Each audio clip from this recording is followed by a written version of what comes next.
Bien, veamos entonces cómo vamos a abordar el problema que se propone en la última evaluación. Entonces, lo primero se considera un mercado interno que está en equilibrio, tanto en el mercado de bienes como en el mercado monetario. Sin embargo, en el sector externo se encuentra con superávit. Entonces, ya sabemos que es una situación que se va a derivar en exceso de oferta de divisas y que a su vez va a generar una presión, ¿no es cierto?, a la baja del tipo de cambio o lo que podríamos decir también la revaluación de nuestra propia moneda. Entonces, ese es un contexto en el cual vamos a desarrollar el problema y el problema nos propone, ¿no es cierto?, considerando esta situación inicial, una política monetaria del Banco Central que consiste en incrementar la TPM. Entonces, aquí también hay una interpretación. Incrementar la TPM significa básicamente una contracción monetaria que genera un exceso de demanda de dinero en el mercado del dinero y esto obviamente, ¿no es cierto?, eleva la tasa por el ajuste de cartera en el mercado de los bonos, que ustedes muy bien lo explican en sus evaluaciones. El exceso de demanda por dinero genera que los agentes económicos liquiden bonos y esto hace entonces que la oferta de bonos caiga y por lo tanto se reduzca su precio. Y esto tiene como correlato el inverso, que ¿no es cierto?, su rendimiento aumenta, entonces decimos la tasa de interés se incrementa. Entonces, la política monetaria básicamente es de contracción e incremento de tasa. Entonces veamos acá cómo estos dos hechos concurrentes en el sistema económico. Por una parte tenemos la apreciación de nuestra moneda, la baja del tipo de cambio que ustedes saben afecta a las exportaciones netas, tiende a reducir las exportaciones netas, ¿no es cierto?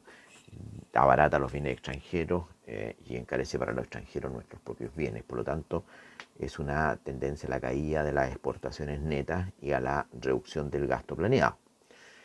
Y por su parte, la contracción monetaria que produce el alza de tasa le pega a la inversión.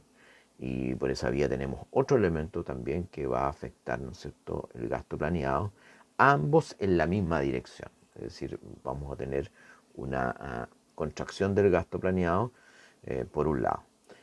Por otro lado, el desequilibrio externo no se atenúa porque el hecho de que suba la tasa aumenta el diferencial de tasa. Entonces, si esta economía tenía un superávit en balance de pago, ese superávit tiende a incrementarse. De hecho, se dice que inicialmente había un déficit en cuenta financiera. Bueno, si la tasa sube, ese déficit puede desaparecer e incluso convertirse en un superávit en cuenta financiera que además le aporta al superávit en cuenta corriente y por lo tanto decimos la política del Banco Central exacerba, ¿no es cierto?, el superávit de balance de pago y por ende, ¿no es cierto?, la presión a la baja del tipo de cambio.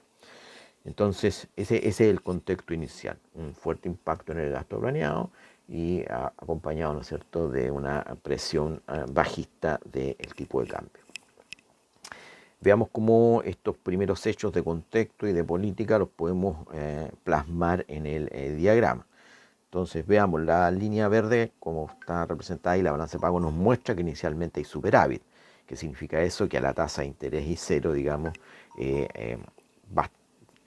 a ese nivel de renta sería necesario bajar la tasa para que la balanza de pago se equilibrara. Por lo tanto, ahí claramente esa balanza de pago tiene que estar representada, todos sus pares ordenados por debajo del nivel de tasa que equilibra el mercado interno. También se nos dice que esta economía es más bien de relativa alta movilidad, por lo tanto tenemos que asegurarnos que la BP sea más plana, más horizontal que la LM y con eso usamos la convención que nosotros hemos estado utilizando para los efectos de qué vamos a entender por relativamente baja, alta, totalmente perfecta movilidad, nula movilidad. Bien, ahí está representada la BP. Después la política monetaria tenemos que eh, verificarlo con un nivel de tasa mayor. Entonces recuerden que la política monetaria es algo que ocurre de manera instantánea. Obviamente aquí las magnitudes son exageradas para poder que se vea bien la representación gráfica y por tanto, ¿no es cierto?, tendríamos una LM que la tendríamos que representar por allá, ¿cierto? Esta sería la LM1 que lo que nos representa es la contracción monetaria y ese fuerte, ¿no es cierto?, incremento de tasa de interés que se produce inicialmente y que exacerba, como ustedes pueden ver, el nivel de superávit externo. Ahora veamos, el hecho de que el tipo de cambio esté reduciéndose y esté afectando el gasto planeado y por otra parte esté tratando de revertir el fenómeno de superávit de la balanza de pago, desde el punto de vista de la representación gráfica implica que estas curvitas de la IS, ¿no es cierto?, va a tener un cambio, ya no va a ser válida esa representación porque consideraba un cierto tipo de cambio, este tipo de cambio está yendo a la baja, impulsando a la baja el gasto planeado, y a su vez esta baja el tipo de cambio al empeorar en la cuenta corriente porque tiende a reducir las exportaciones netas, trata de cerrar la brecha, ¿no es cierto?, del superávit en la balanza de pago. Por lo tanto, este afecta a la representación de estas dos curvas. Y claramente aquí, si ustedes se fijan, el exceso de oferta, aquí inicialmente uno podría decir que es de esta magnitud, claramente debería ser mayor porque además estamos con el impacto de la caída del tipo de cambio. Pero esta es una manera de ir fijando algunas ideas sobre el desarrollo del problema. Ok, entonces ahora la economía va a tender a ajustarse, ¿no es cierto?, dado este contexto que ya hemos definido en función de la política, el superávit inicial y cómo estas variables van a ir alterándose. Entonces, por un lado vamos a tener que el exceso de oferta de bienes va a generar una mayor cantidad de inventario y eso va a estimular, ¿no es cierto?, a las empresas a tratar de reducir el nivel de producción y por lo tanto tendríamos una tendencia a reducir el nivel de producto. Esta misma reducción del producto va a traer una menor demanda por liquidez, va a afectar el mercado monetario y esta menor demanda por liquidez entonces genera un exceso de oferta de dinero y entonces los agentes económicos ahí tienen que nuevamente ajustar sus carteras, salir a comprar bonos, aumenta la demanda por bonos, sube su precio y cae entonces el rendimiento y aquí entonces se empieza a producir un fenómeno de reversión de tasa que es fruto, ¿no es cierto?, de la política del ajuste propio del sistema del mercado monetario. Entonces, como siempre, el mercado monetario está en equilibrio, también podemos colocar esa flechita que este ajuste se da por la LM. Entonces, aquí tenemos el proceso de reversión de tasa. Ahora, si nos fijamos, la caída de la tasa de interés ayuda a cerrar esta brecha que se exacerbó inicialmente en el sector externo, atrayendo más flujo de capital y por tanto también ayuda a cerrar la brecha del superávit de balance de pago, afectando directamente a la cuenta financiera.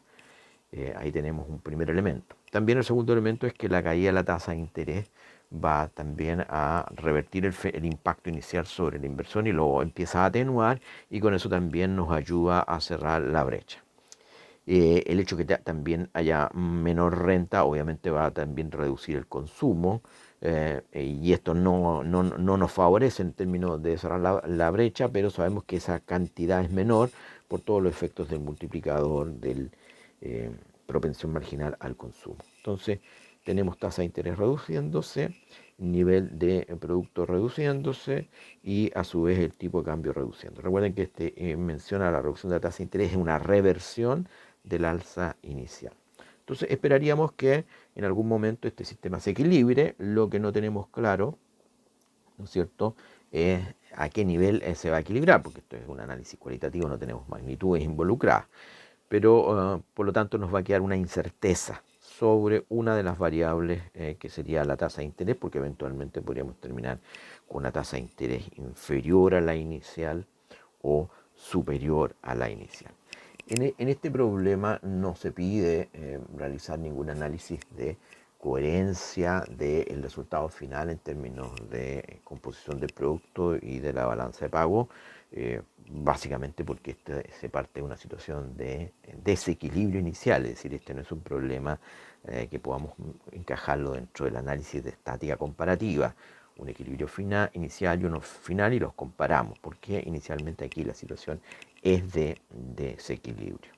Bien, aquí le colocamos habitualmente como la zona de convergencia en la que uno puede prever que esta economía se va a ajustar. Bien, este sería entonces el conjunto de elementos que tienen que estar integrados, digamos, como ustedes bien lo saben, con argumentos. Este es un texto que ustedes escriben de su puño y letra. Esto no contempla, y se los insisto, el uso de nomenclaturas, abreviaciones, ni nada por el estilo. Se, se espera un relato coherente, conjunto, un relato coherente, no mini resultados, digamos, que por sí solo pueden ser buenos, pero que no apuntan a describir efectivamente cómo esperamos que la economía evolucione al estado de la naturaleza, aquí descrito como final. Bien, con eso quedamos con la solución del primer problema.